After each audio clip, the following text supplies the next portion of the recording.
Welcome. Welcome to Indigital Insights. Monique Manach, Indigenous, Kitikanik, Anishinaabe, and Dojiba. My name is Monique Manach, and I'm a member of the Algonquins of Barrier Lake. And today we get to talk to Tjay Henhawk. TJ is from Six Nations. He's a multifaceted artist, a creative developer, has explored acting, writing, painting, photography, and graphic design. And so we're really lucky to talk to him today. And so do you live in Six Nations now, TJ? No, I actually moved to Toronto. So I do go back and forth to Six Nations a lot because I do still work with my community. I have a couple projects that I work with some people down there. And so if certain people want websites and stuff, I give them a pretty crazy discount just because I'm trying to help out my fellow community as well. So yeah, I still have my ties and I still go back because my mom forces me to go back and visit her like every couple. Good honor. What nation are you from? Mohawk, Upper Mohawk, Turtle Clan, Iroquois Confederacy. How did you get into being artists? Well, I started doing art at a really super young age. I was never really good at math or science. Math was the worst thing to me.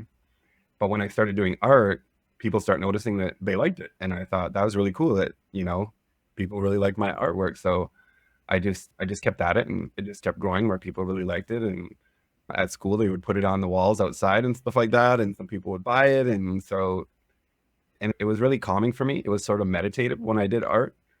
But then later on, I forget who I was speaking with, but they said that the reason why I probably didn't like math is because it's so constrained. It's a box. It has its limits. So with math and science and stuff, it can only go so far. But with creativity, it's limitless. It's boundless. So I think that's why I like it, is because you don't have to stay within a specific box and dimensions. So you started with visual arts. Did you do any acting or that sort of thing growing up? Yeah. So there on Six Nations, they used to have this yearly annual thing, which was called the pageant. And you used to go to the pageant grounds, and there was a woman there named Jen Longboat who used to actually do a lot of the scripts, and she would get people in the community to join. And so I think it was like 10 or 11, and she asked me, and I was like one of the main characters for it. And his name was John, and it was about the great Chief Discahe. And so I was the little boy John who was speaking with my father, and he would discuss Chief Discahe. And then on the other side of the pond, they would show the different sort of stories that they would tell, and what he would talk about. And so it was pretty cool just getting involved with that sort of thing in community. Yeah. That sounds amazing. Yeah. Yeah, that would be cool because you're learning about your culture at the same time. Yeah, exactly. I was a bit nervous, but it was really fun, and I think that's what really sparked me to want to go into acting and stuff like that too. What kind of work do you do? What kind of visual arts? So currently right now, my bread and butter basically is web design. So I do a lot of web designs for nonprofits and stuff like that. So one of my recent projects was Heal Your Spirit Worldwide, which is a pretty cool conference. It happens every 4 years. I'm also working with Native Horizons Treatment Center, which is an Indigenous addiction center that's on Six Nations. Well, new credit actually, but I assist them with communications and stuff like that as well. So that's sort of my bread and butter, but I still have little projects on the side. I went to school for video game design as well at George Brown.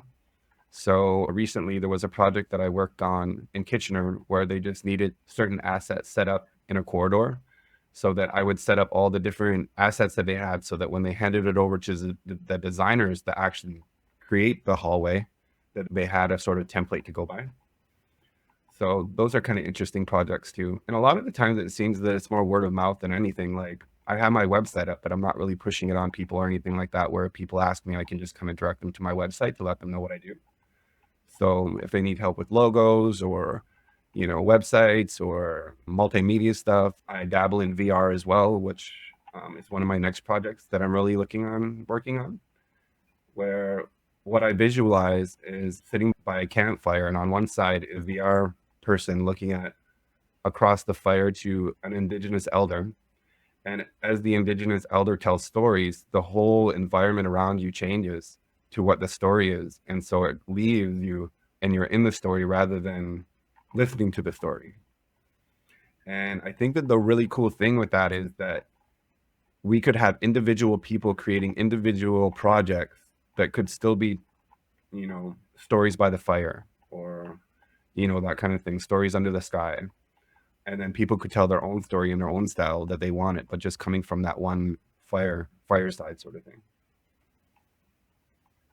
That sounds amazing. I mean, it's so much of it is your imagination. Yes, exactly. It's all within your imagination, theater of the mind, kind of. Well, hopefully it's a good mind. Well, there's that. You don't want to traumatize people too much in those things. So, but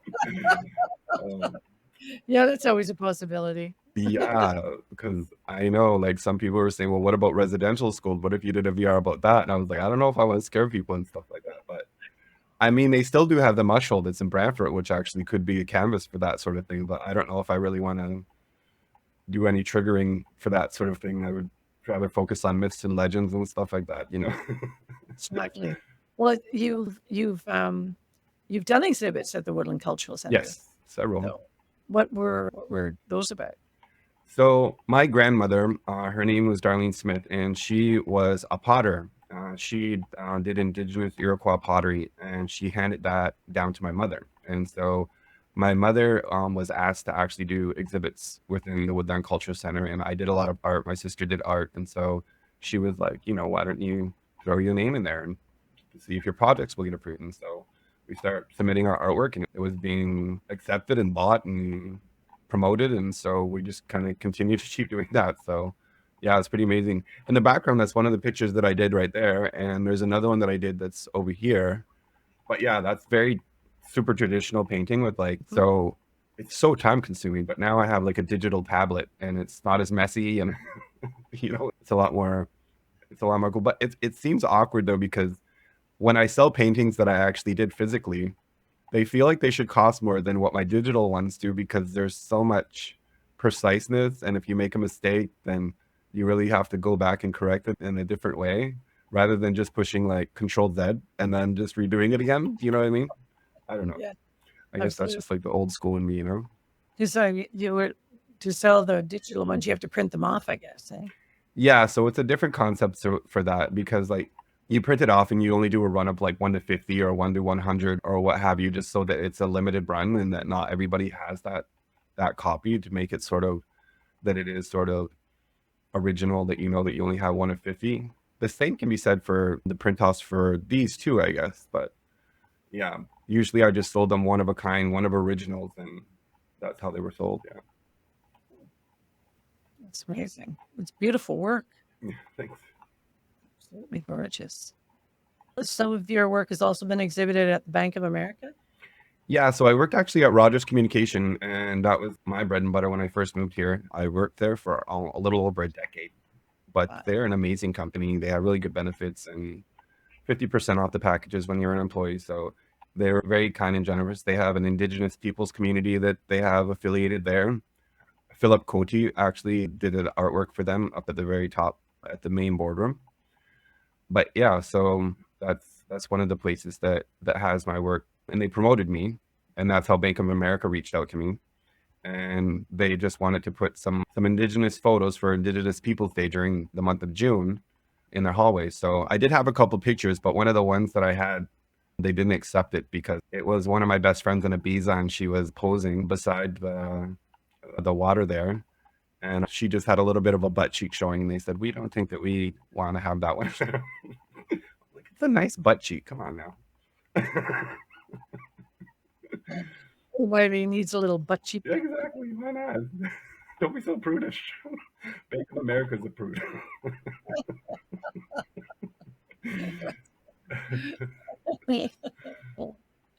But it was a good experience. It was really welcoming. The other thing with Rogers too is, do you know how their logo has like this sort of 4 emblems that go around that sequence? So for the Indigenous peoples community, I was able to create it to the 4 directions. So I changed the Rogers logo so that it was the 4 directions, and now that's their actual logo for the Indigenous peoples community for Rogers. So that was that's fantastic. Yeah, that was really cool. Wow. Yeah, because that's multinational, really. Exactly.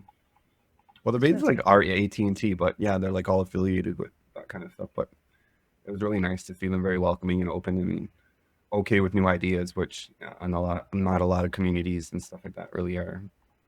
It's their way or their highway kind of thing, but this community was pretty open, and they're very helpful to the community. So I was really appreciative to the work that they do. Yeah. Excellent. Are you still with Rogers? Oh, no, actually, during pandemic, I actually started for a company called CRE, Canadian Roots Exchange. And I was under contract for a 6-month contract. And when I was working there, the pandemic hit. And so like everything got all shut down. So when my contract was up, it wasn't renewed because my whole job was to network with Indigenous youth and bring them together in a facility where everyone got to hang out. But that was totally gone at that point. We were trying to switch over to virtual at that point, but I was collateral damage, I suppose, for that. But I mean, it worked out in a great way because then it pushed me to actually start my own business, everdeadly.ca. And from that point on, I've been my own boss. So it's awesome. Yeah, that's a good feeling when you can be your own boss. I love the name everdeadly.ca. And you do web design with that, graphic design. Yeah, so I do web design there. I started getting into that with Rogers, and then they had a SharePoint that I was able to like super utilize and help out like the business technical support side. So I got to work with residential business and then enterprise. So it just sort of went up the ladder all the way to the different departments. I worked with branding in there too. It used to be called advertising, but then they switched it to branding. But yeah, it was an amazing job because there were so many different departments that you could work with within that company, and they would let you go and work with those or whatever department that you wanted to work with. If you wanted to be a part of that department, they would actually facilitate you going to that department and working with them. So it was a really cool in that aspect too. That's excellent. That's really helps broaden your talents and skills when you're able to do that, getting that experience as well. Exactly. Have you worked with AI art much? I was very on top of AI. Yes, I do work with AI a lot. Yeah. Tell me about that. So when it first started coming out, I didn't really understand how the whole algorithm and the whole way the AI thought and did things. So I was just basically spitting out whatever I could just to see what it would give back. At the beginning, it was very choppy. It wasn't that. It was grainy. It wasn't very well. But I think it just depends on the way that you want to utilize the technology. So just depending on what projects that you're working on, how that can actually facilitate and make things easier, or it can help you out in assistance for references. But when I was first introduced to AI, I was working at Rogers, and I think it was 2016, and they introduced a chat bot where when you went on the website, the chat bot would pop up and say, is there anything that I can help you with? And so that was the first AI that they introduced. So when I was working with the brand manager about that, he was explaining to me that it was AI, and that when all the customers are putting all this information and questions in, the crazy part is that the AI will start to answer its own questions. So it won't have to be programmed. Nobody will have to sit there and say, oh, we have to answer the question this way. It will actually update and correct itself on its own.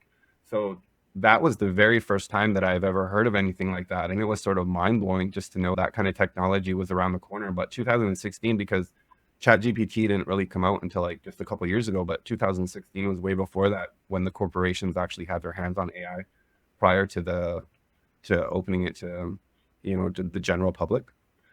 So just understanding that was coming down the pipe was pretty eye-opening. Yeah. We did a project a few years ago about how the algorithms within AI, how they can actually negatively impact Indigenous or BIPOC communities. And what we found was that it was because algorithms are based on annotations. Yeah. And annotations are basically definitions of words. Yeah.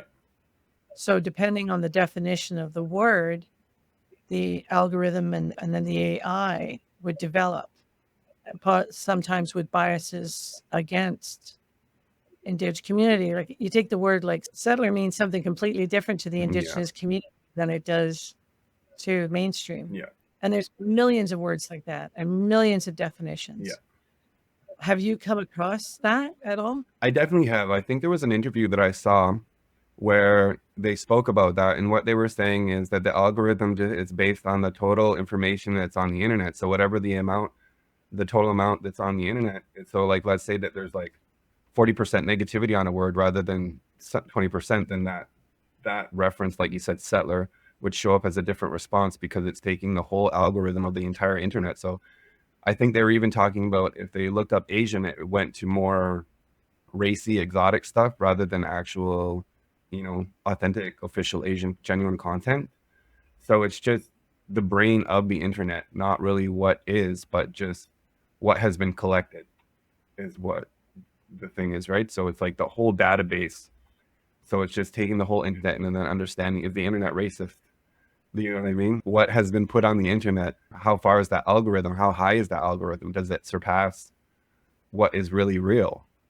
And so it sort of quantifies that. And once it spits out what it is, sometimes it's not a pretty picture, but we have to be able to see through that kind of stuff. But I mean, I think that should be taught in schools and stuff about differentiating, understanding what's real and what's not, because what's coming now is you can't even tell what's real and what's fake anymore, which is crazy. It is like, yeah, you can see images, you can hear voices, Yeah. and in some cases, these are being copyrighted. Yeah. And that's, like that's a person's voice or a person's image.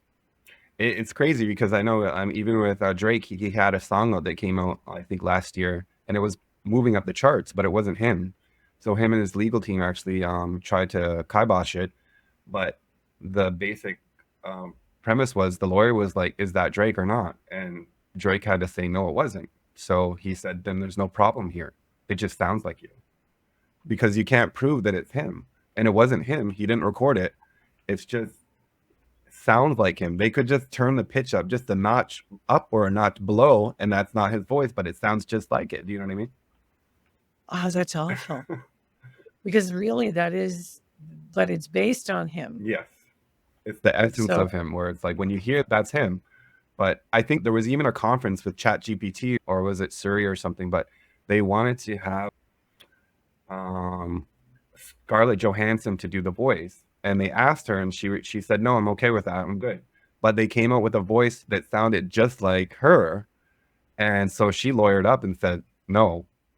So I'm pretty sure there's going to be some type of legislation that's going to be passed where people have their digital likeness. I think what it's going to come to. If it's a likeness of, then you can't use it or you have to license it, which I think should be the way. But it's so hard these days to, monitor and keep track of everything that's going on all at the same time, right? Well, yeah. And I mean, that really impacts Indigenous community because, say, for example, there are stylized versions of things. A friend of mine, I often use this example, who was from the Raven clan. And when she started drawing, her family was like, okay, this is our version. And you use this version. You don't use the stylized version of the wolf or the eagle or the other clans. You use this. Yeah. You're responsible for it. And it's not a copyright thing, because that's the problem with intellectual property within this community, is that we don't hold copyright, we hold stewardship. So it's not an individual person. It's the same thing with our stories. In my community, it's not so much about visual imagery, it's more about stories or song, or dance even, that the community stewards. So for one person to have copyright, that's not. So and Canadian law, copyright law, is based on the individual. Yeah. And doesn't take into account the community stewardship of images, of songs, of stories, of dance, of, what have you. Yeah.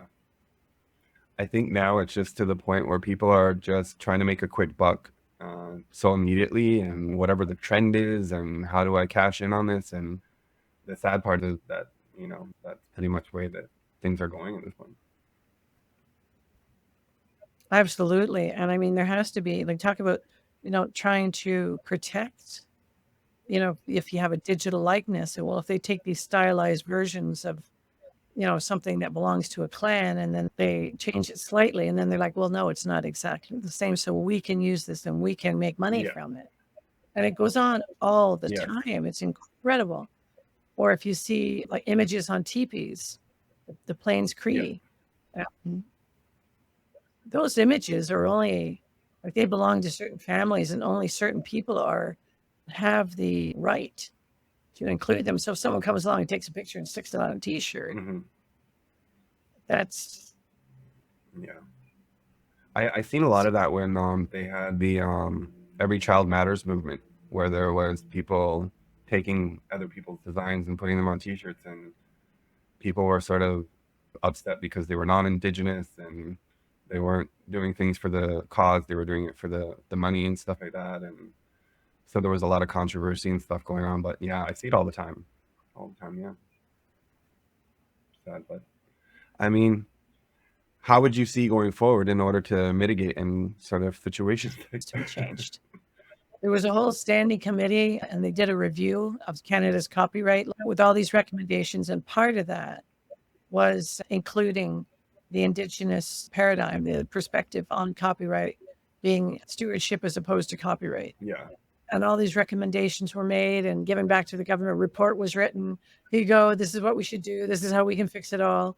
And then it was just shelved. Yeah. It was just, it's been sitting on a shelf for, I don't know how many years now, 7 or 8 years easily. But I do see that kind of getting a little bit tangled up as well. So let's say that we just say it's non-white people and it's only Indigenous people that are able to use it. But then it would actually whittle down to, I'm Mohawk and that's my symbol, but you're, Onondaga or you're, Oneida. And that person says, well, my bloodline from that is Mohawk too, from my great grandfather or something. So it'll just start to get micromanaged to a point where, you're not putting that on your teepee. That's mine. You know what I mean? Like, yeah. But I always exactly. See it, yeah. But then it's put on websites, and then it's put on, put in other creative videos or publications, animations, podcasts, wherever.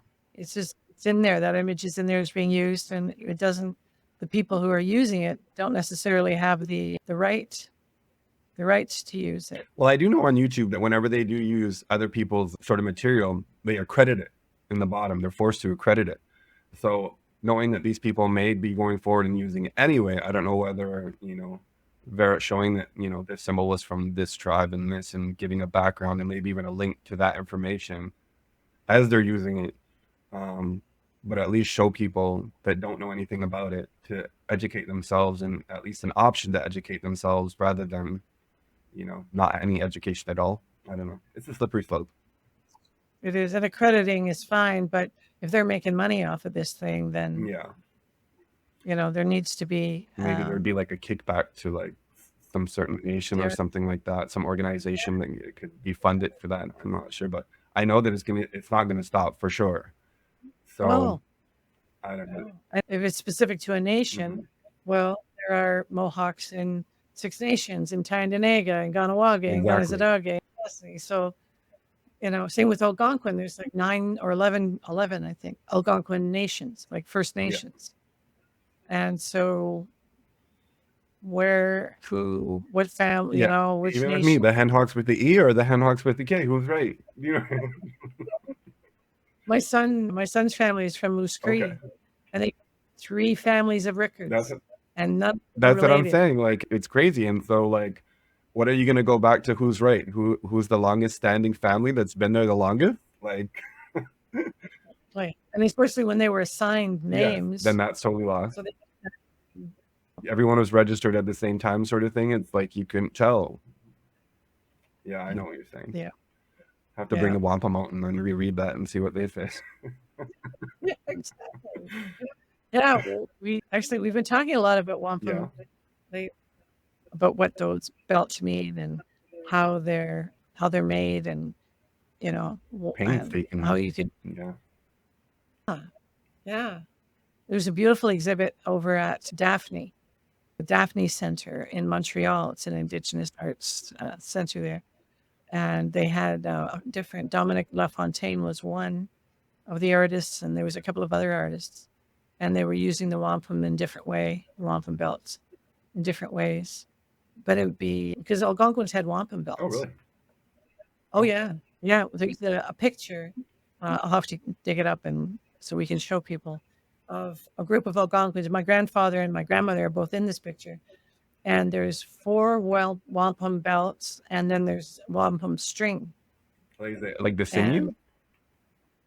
Yeah, well, like it's a string with wampum on it as opposed to a Oh, whole okay, belt. I see. Like a wampum And necklace. just kind of, yeah, exactly. And it was taken in the 30s or in the 20s up in Laverandry Park, like where my community's territory is. And my grandfather has two of the belts, one on each side, or one on one side, and he's holding the other one. And then there are other people, other family members from different communities, like different families who are holding other belts. And those belts were actually brought down to Tuscarora to be hidden Okay. because other belts were being taken. And then there's a woman, Dr. Gloria Bell, who's been studying this with the Vatican, trying to say, you have these collections, this collection of wampum Hmm. belts. And for the long time, of course, they denied it. Yeah. So the Vatican has But the finally, wampum belt. well, they didn't give them back. They exhibited them for, at the McCord for a week. And they admitted, oh, well, they were gifts. They said they were gifts. And those were the ones your grandfather was holding? Well, they had some from the Algonquins. I'm not sure because I didn't get to get to Montreal to see, but they had some from Algonquin Okay. communities. Absolutely. Yeah. Very Mhm. interesting. And we had between our communities, we had wampum, Algonquin wampum belts. Not just the dish with one spoon, but where I am, we're in Quebec, then the Mohawks, like also on the Quebec side, Okay. That's interesting. and even Tynega. Yeah. That's cool. So do you know what happened with the belts? I'm not sure. Well, eventually, some of the belts, not all the ones from my community's Rapid Lake or Barrier Lake. I know they were sent to Tuscarora, and I know some of the belts were brought back, but they were brought to Kitigan-Zibi and given to William Commanda, who is a chief and an elder. And so his family still has some of What was those. the name? Commandant? That it was William Commanda. Commandant? Oh, Nope, he was a Commanda. oh, okay. No worries. Yeah, he was an elder, world renowned, respected elder. Passed away about 10 years ago, I think. He's a lodge up in his place, but I know they still have those. Some of them were made out of fish skin.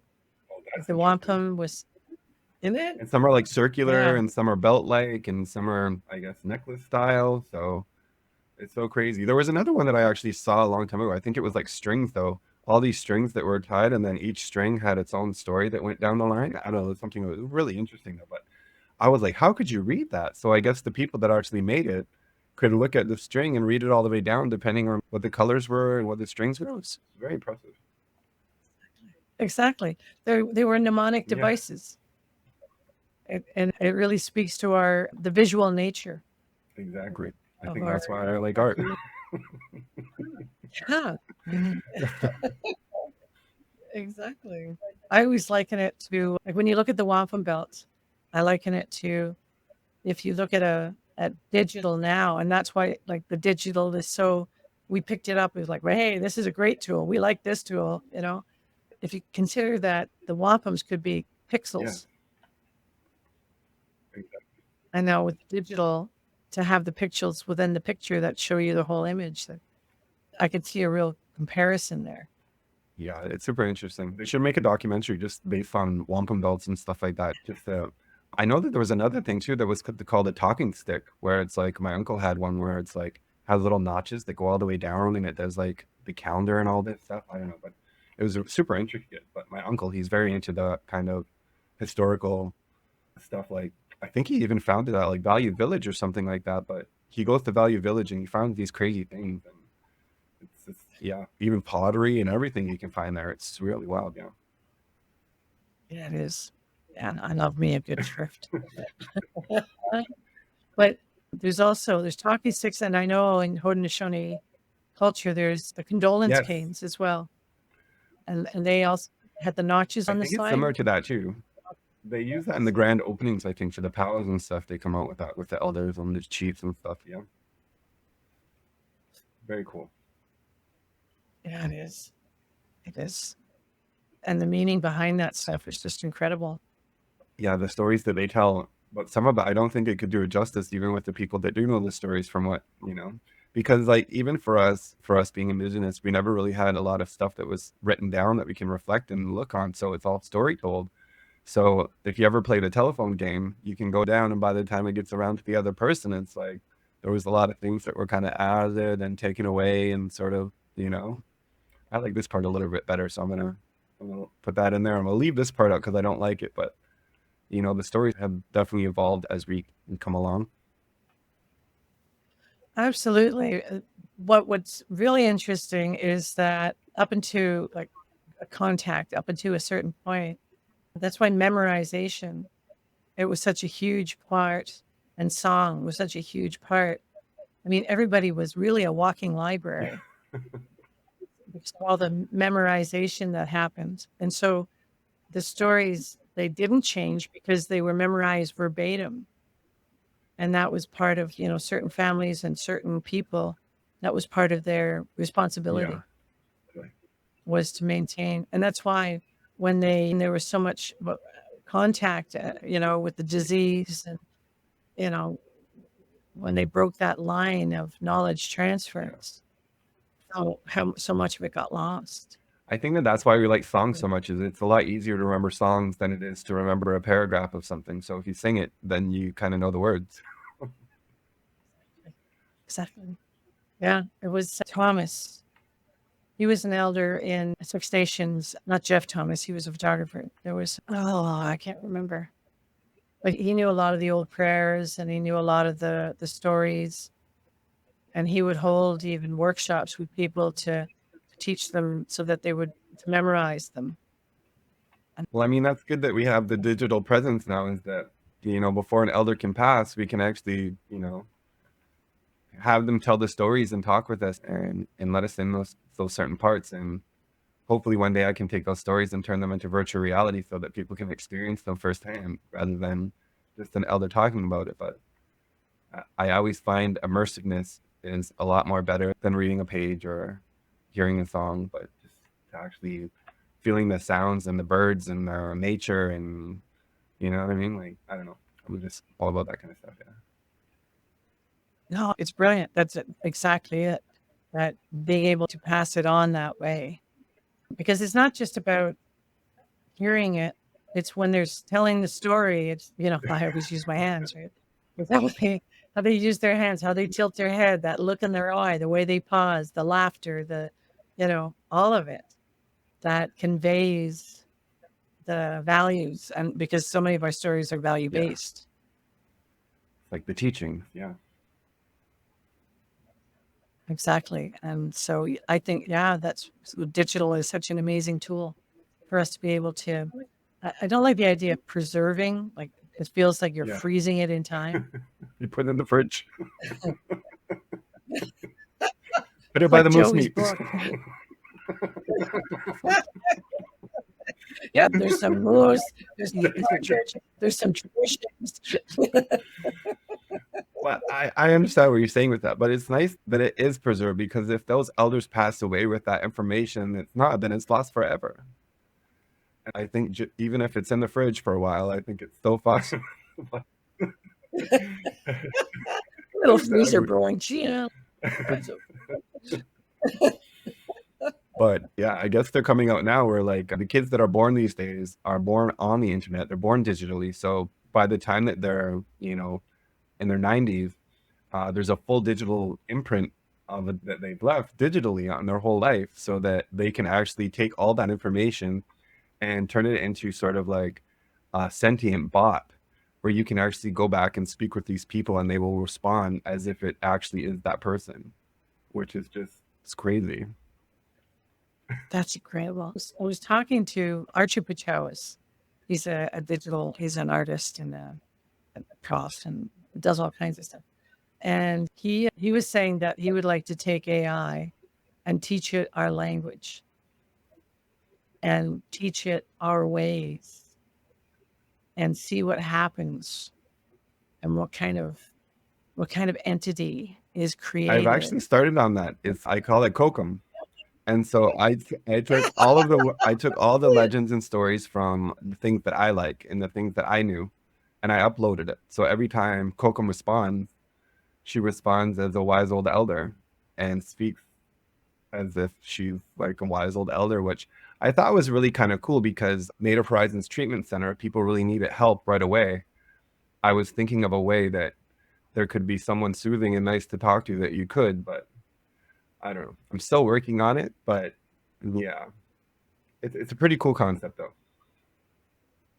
That's amazing. If you have any kind of examples of that or something, that I'd love Yeah, to for see sure. it. I That think would I just be, should be able to share, but I'm not sure if you have to have a open AI account in order to actually receive it though. Yeah. I know that they did open it up ChatGPT for free now, but I don't know whether or not that I'm able to actually share what the actual program ChatGPTs are. But we can reconnect with that though. Yeah, for sure. oh, that'd be great. That's amazing. Yeah, because it's got to be different. I mean, it's got to be a different perspective if it's been created with this Yeah. knowledge. So basically, you're just filling up the brain, right? So with AI, it's just referring to the database that you give it. So if I just give it all Indigenous information, all myths and legends, all, wellness, most of the stuff I was trying to put in there was wellness and, physical, spiritual, mental. Those are the things that we need in order to actually, live with a good mind and a good body and good spirit. And so like just fulfilling it and filling that Kokum's AI with a very good mind so that all the responses would be that of that mind.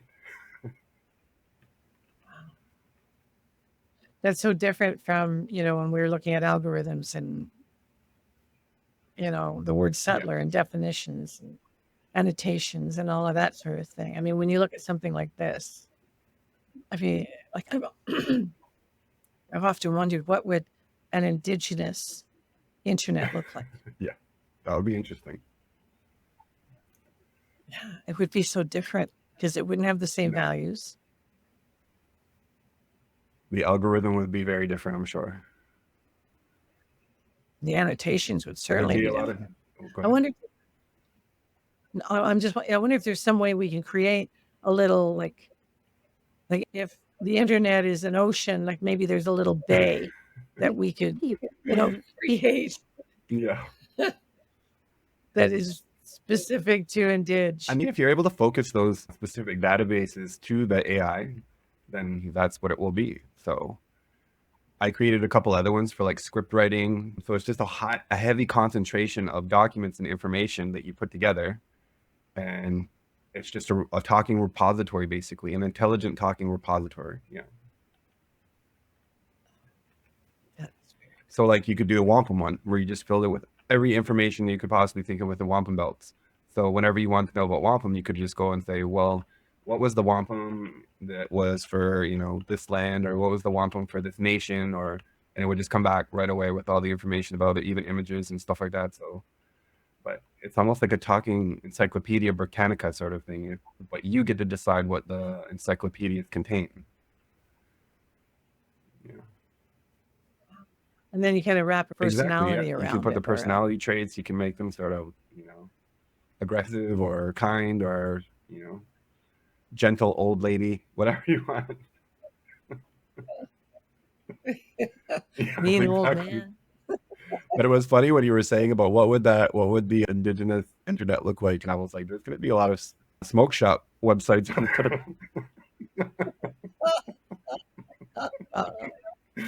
Yeah. There'd be a lot of laughter, though. I think there'd be a lot of joking around and stuff like that. You're right. A lot of smoke shops. Yeah. Like We could have a whole other place for powwows. now you're thinking a little dating site too. Meet your new mission, shack up. It's neighbor. Yeah. That really is. You'd have to be verified. Yeah, for sure. Though. You have to make Where's your sure. blood quantum letter? Yeah. Something. Yeah. Like What's your none of status us code? pretending. Yeah, that's right. And if not, then we gotta have a letter from your exactly. Like if somebody, not just yeah. Even in the federal government, they're looking at pretendians. Yeah, I mean that's really focused. Like that Buffy St. Marie thing that came out, it was crazy. But I mean, I didn't feel like she was doing anything malicious to anyone. And she was an activist, so she was, trying to fight for the rights. But my friend, he's an actor and he's in the entertainment industry. And so he was like, well, if Buffy St. Marie wasn't doing that, it could have been another Indigenous person that could have, had all of those, awards that she's won. And I'm like, I don't know about that, but I don't know if it's that's what I'm saying. true. Like, if there was going to be an Indigenous person to take that space, they would have. Yeah, I mean, I don't believe that bullshit documentary Yeah. about Buffy. I know there's a lot of people that I know are like, oh no, it's true. And I'm like, she's been in the That's what I'm trenches saying. with She was an us. activist on our side. Six. She was an ally. Yeah, Yeah, she's been even if she black. wasn't Indigenous, she was still a huge ally. Look at her. Like, that woman is not Italian. But like even on my reserve though, know? there's always some kind of contentions that are going on with pretend Indians or how thick is your blood, and it even goes down to the point where people are fighting where it's like you are Indigenous, but you were born and raised in a city, so you're not a res Indian, you're a city and you're urban Indian, and then so it just almost keeps Yeah. going down where it's like, come on, people, like we're all cousins, and my cousin used to call everybody cousin that he just met, and he's like, you're my cousin now, and so it's like, we need to stop being so you're this and I'm that, so I don't want to associate with you, sort of thing. Like, I don't know, it's just really weird. And I was working with some of the people at Imaginative Film Festival, and the way that they were categorizing those films and stuff like that was getting so, I don't know. I guess it's getting to the point where people are getting in that space that aren't Indigenous, but then there are people that are Indigenous, but now they have to be related within an Indigenous community in order to even be qualified now. And I had a discussion with one of the people there, and I said, well, what if the person was adopted and they're still Indigenous and they have their own story to tell? They shouldn't be excluded for the facts of the things that they can't control. So I think we're really starting to micromanage things to a point where we're micromanaging within our own communities as well, and separating and people that way. And I don't know, I've always said like, Yeah, a lot of that is colonialism. A lot of that is the government. They yeah, want us to do exactly, that. we're doing Yeah, it's lateral violence. I mean, there's that, but then there is the other. I mean, there's the two extremes, right? The extreme where we're micro policing ourselves. The other extreme where people are pretendians. So it's like, where do you find the middle ground? It's because like even when I worked at CRE, when we were hiring, we wanted to hire Indigenous people, but there was still sort of a small little loophole where if people were Métis, they didn't have to provide any documentation. They didn't have to provide any status card, because it's almost like, what rights are you violating on someone in order to, weed them out? Well, they sign membership. Like Métis still have I know, but membership. they wouldn't even, like, if they didn't have a status card and they were like estranged from their family, there was some type of legislation where they were not allowed to request specifics, because it was almost sort of like discriminating against hiring someone. It got to the point where people were like looking at a resume and they were saying, no, that name is not Indigenous, we're not even going to look at that resume. So there was a point where they were going to take names off resumes or last names off resumes so that people weren't judging them, because you could see if it was, a non-Indigenous name, so It could be down from the mother's side, which is just like we're buying into the misogyny. it was crazy. And even at the end, there was a candidate that I needed as an assistant, and I found somebody who was qualified, but they were not Indigenous, and the person that they wanted me to hire was not qualified. They were Indigenous though, and they wanted me to hire that person, and I said I didn't really want to hire them because they don't know the task at hand that I need to have done. And they said, well, they're Indigenous, so we want to hire somebody. So wasn't good, because once they started, they didn't know anything that they were doing. So all the tasks that I asked them to do, I had to have those done, because I knew that in advance that if those things weren't done properly, that I would have had to scramble and get it done the proper way. So I would end up just doing the work anyway. And then if they got the work done, I was just, oh, that's a good job. And it was really hard, because I would rather have somebody qualified than to just check the Indigenous box. But I mean, I guess we're going that route. So, Yeah, I mean, I can see that if it's someone, I mean, yeah, ICMI does a lot of training. We've done, that's been our basic thing for years, like 20 years has been training. So I get that. I get that that's needed in our community. It's one of the reasons I started ICMI. But at the same time, you're right. There are some tasks you just Yeah. need to have them done. And if Yeah. you're busy training somebody, I'm doing it's double duty. I'm it's training you, im- plus I have to do the work myself. So it sort of takes away from the assistant portion that I feel. I'm the assistant now. yeah, yeah, yeah. Yeah. So then you start to fall behind because you can't get your own work done because you're training, Yeah. and it's perpetual. It'd be one thing if you could, and then once they get the training, they leave, or the Yeah. funding, and they're like gone, and somebody else hires them, like, hey, this person feels well trained, and you're welcome. It's a crazy cycle that we go through, but yeah, it worked out really well. Jamie's that job really worked out for her, so she stayed on, and she went through school and she got married and everything. So it worked out really well. But yeah, it was just difficult transitions from somebody who's experienced who can hit the ground running, rather than having to hold someone's hand and knowing that job is not going to get completed to the specifics that I needed it completed. Well, that's the thing, because when you're doing a job like that and you have someone who can hit the ground running, you're going to help Yeah, more people than if you're just yeah. looking at one It's going to position. be more efficient. A lot more You know, work will get done, and a lot more work will get produced, and we can go further. Yeah. and a lot more Indigenous people will benefit Yes. than if you have one person who doesn't know what they're doing, Yeah. and so it slows it down and it Yeah, all the reduces capacity. productivity is lost because now you're facilitating to assist training on one individual person rather than all of that work going towards the community.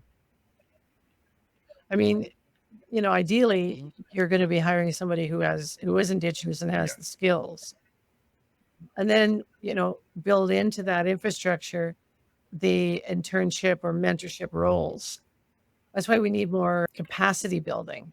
So if you have someone who has the skills and then you build in these other positions within that, you can be building capacity, you can Yeah. be training, and you can be moving people along without losing, without, not getting the work done, without falling behind, or, not being as effective There's as a you could couple be. places that offer that. I know on Six Nations there's great, which is Grand River and Employment and Training. Here in Toronto they have Misway Beak, Yep. and my cousin got a Yep. job through that. So it's really good. But what they do Yep. is they cycle through. So every 6 months, they give another Indigenous person an opportunity to go through. So it's heavy rotation. So, and it doesn't help for, like you said, for some of the people, once they're trained, they leave and then they take all the knowledge with them and they have to train somebody else. So that's what a lot of the businesses we're working with, is because now that this person's actually all caught up, they don't have to be trained, they don't have to be told, and now it's a new person. Yeah. Somebody else. Oh, But they actually kept her on. They said, we're supposed to hire somebody new, but we're going to keep you on. So I think they made another position for the Indigenous people to come in. But it's really good that they give them a place in order for Indigenous youth that don't have any experience to start getting experience, which I think is super vital, which is awesome here. yeah. Like they had one program they federally funded was called Skills Link, and it was for youth to train youth with outcomes. So I was running a project in Kittigon-CB, and they started saying, well, the outcome can no longer be that they apply to post-secondary, they try to further their education. We want them to be working in the industry, like preferably on reserve or in the town. Well, for one thing, there is no industry, there is no media arts sector industry, where for a lot of people to work in Kittigon-CB, for one. And for two, if you're looking at Maniwaki, again, there's no industry. And plus, there's a lot of racism. So, they're not going to be hiring off the res. So it basically it made the reserve ineligible to access those skills linked funds in order to train people. Because we were using them to say, okay, now we're going to help you get into post-sac. We'll get you into college. We'll get you, your high school. We'll get, to further their education so that they could, again, build capacity. But then they switched it all up and it became like, we're on reserve, especially. I think it depends on the candidates as well too, and how engaged that they are with the certain sort of programs and workshops that they have, because there are several times that I've seen where they've offered certain programs and trade certificates and everything, and they would have a bunch of people, but maybe like a week later, like 6 of them drop out, or people coming in intoxicated, or things getting stolen, just certain kind of things that just create bad apples, and then people just don't want to engage anymore. So I think it's just finding the right candidates that are really motivated, that are really want to have it and are going to make the program worthwhile, and not just say like, I'm just there to get money or a check or whatnot. Exactly. Or to show up at 9 and leave at 10 and come back 1 and leave at 2 and then expect I a full find that week's with a lot of paycheck. some Indigenous companies, like they'll respond with emails whenever they want. It's mandated where it's like, try to get back to this email within 24 hours.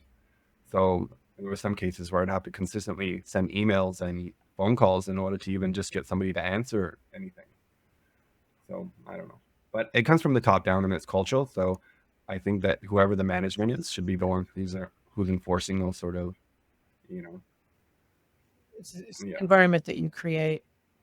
Yeah, within it. That's absolute. And you want to entice people. You don't want to force them or, hard line them. You want them to be there. And I think, especially in the digital or the media sector, this has to start, the interest and the development for this has to start in like grade school.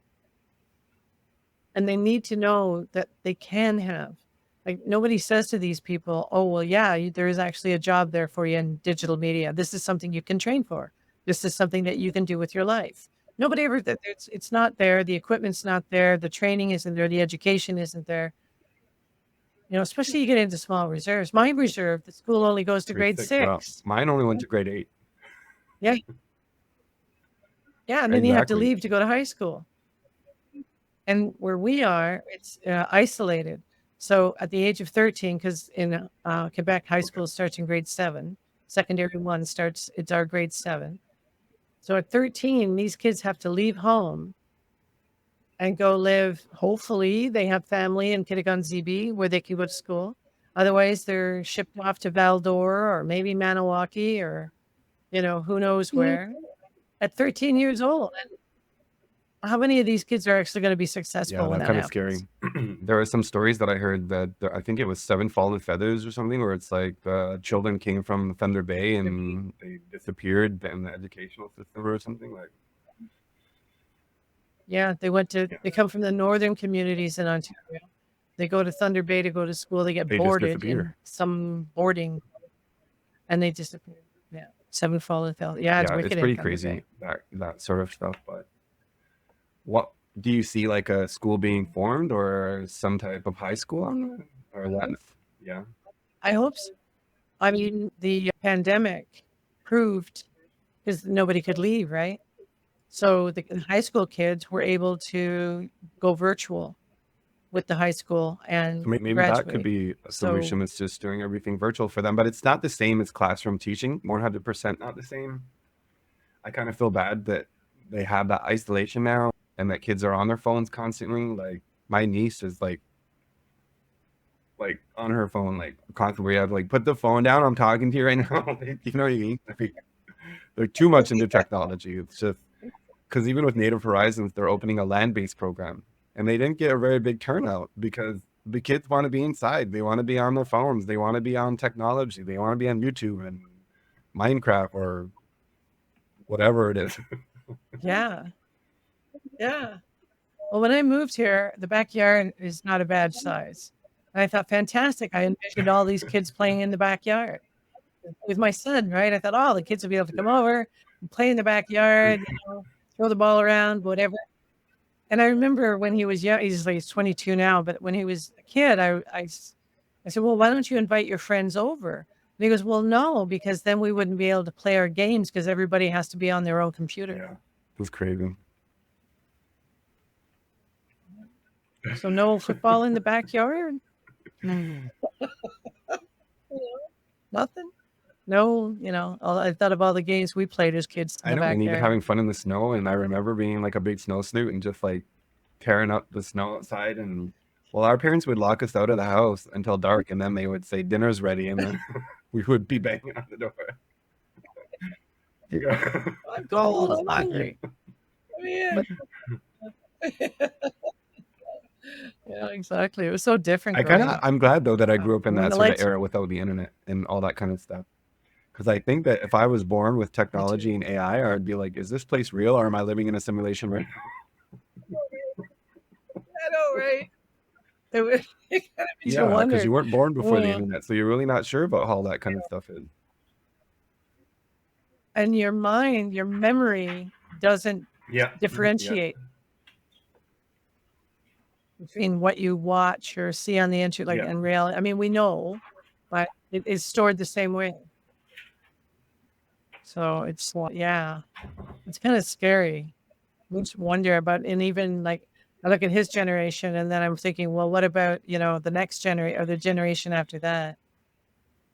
What are they really going to be Well, it's going to be interacting? very interesting because I know they're coming out with a lot of sort of, I don't know what they would call it, long-lasting life medication, where it's like it's prolonging your life to a certain point where it's like people are living longer and younger.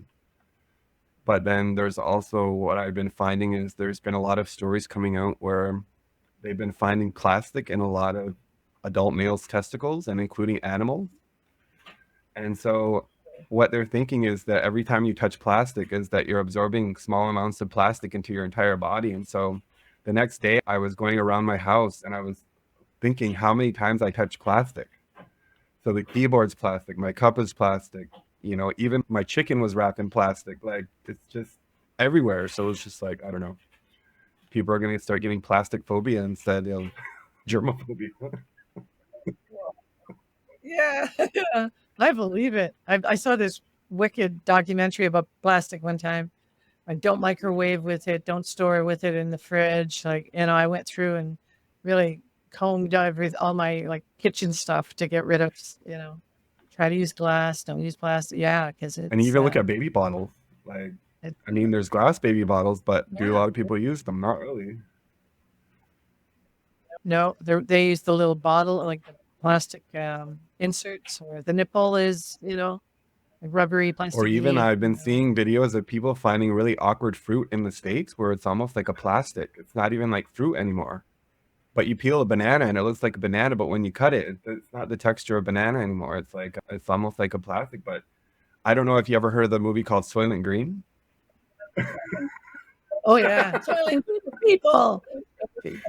That was Charlton Heston. And I'm like, are we getting to that where it's like, because like all the fish are getting eaten up and all of the animals are going extinct. And so it's like, what is everybody going to eat after?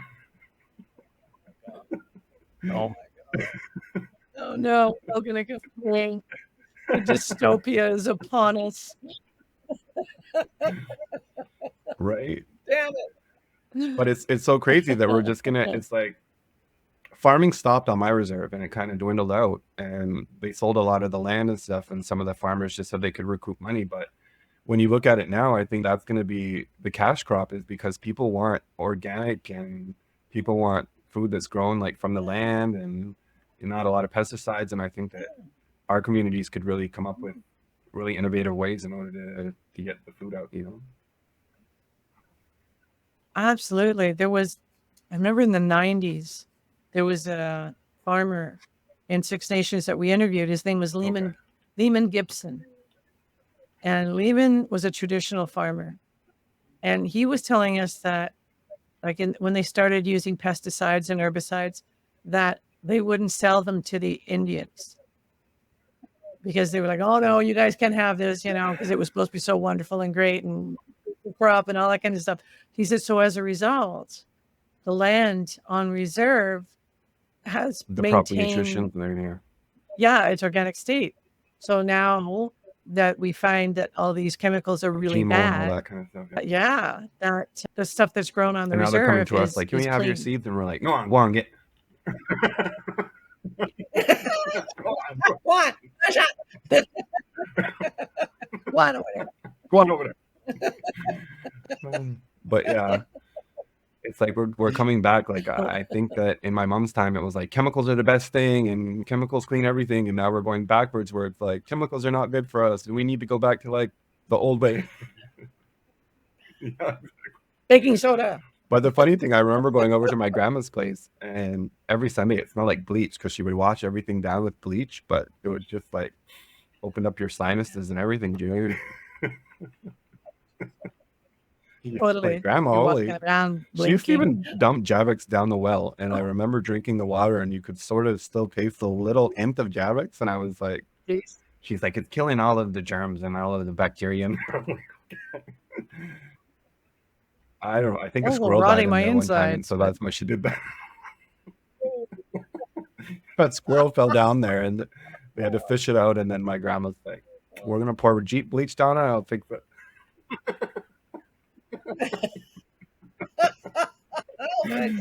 You're like, I think I got no. squirrel hair, and Yeah, just a little. What? It's incredible. Yeah, it is. It's all kind of going the other way now, where people are starting to realize. Well, that's what they say about the Ottawa River here. Like, there's microplastics in everything. And it's just totally everything's just inundated with microplastics. It's and all even if you see the in oceans in everything. like certain places in India or certain places in like China, it's like just a whole bunch of plastics and plastic bottles and everything like that. But there was another cool documentary I was watching where it's like they actually found a fungus that actually eats plastics.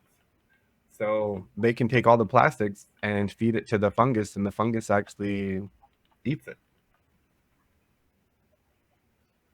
What does the fungus I grow don't know what it grows into? into, but what I think was there was what I think happened was there was people collecting fungus and they were putting it in plastics, and what they found was the plastics were starting to dissolve, and they didn't understand why. And so when they went to the lab, they saw that the fungus actually fed off minerals that were within the plastic bottle. And so that's how they kind of came to that. It was just by accident that they realized that it would do that. But thank God there's something out there that can be done anyway. At least, I think that in nature there's an answer for everything. There's a remedy for everything, medicine for everything, but it's just kind of connecting those dots. Exactly. Like I figure it's not the earth that we're going to kill. Like Oh, yeah. Mother Earth It's can going to get be here a along lot quite longer well without after we're us. gone. Exactly. We'll see little cockroaches with top hats. The parasites are gone. Finally, oh, thank God. Little cockroach gods, Yeah, those are definitely going to still be around. Oh, for sure. For sure. We won't be. God. Ooh. So one of the things I wanted to ask you about was you had a website. For sure. Yes. So Do you I'll have go through something? that. Can you Just show give us? me a Or? second to share my screen. Yeah. So this is my website, Ever Deadly, just for design. So a lot of people were requesting and asking if I had a website, and they kept asking, and so I finally did one on my own, because if I'm going to be offering doing websites to people, I should have my own websites to show that I know what I'm doing. So yeah, so the beginning is just some of the stuff that I worked on recently. So Healing Our Spirit Worldwide. This is another happy birthday cakes that I did for one of my friends who owns a bakery in Etobicoke. This is a Revolution art installation that I did for Theatre Passe Morel. I'm a part of ADC, which is Art Designers of Canada, something like that. But I was asked to commission for this piece, my video game dev stuff. And this is some of the AI stuff that I initially started working on, just to see like posters and stuff that could be done. Who we are is just basically we'll see our mission and our values, a little bit about me, and the stuff we do, websites, video editing. This is my video game reel that I did for George Brown. Cool. These are some of the projects that I worked on.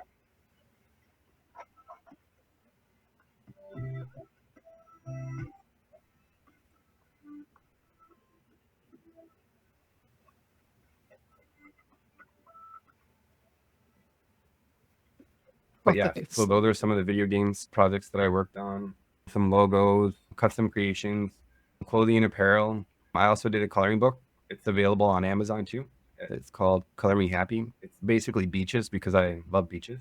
I love to travel and go to tropical places. creations. These are some of the posters that I did. Some other ones for like nature and wildlife. So for people that need like stock images, so I would do stock images for certain people that had projects they wanted specific B-roll or specific images. I mean, you can always go to stock places to you can always go to stock places just to actually get that stuff, but it's still not going to be exactly what you want.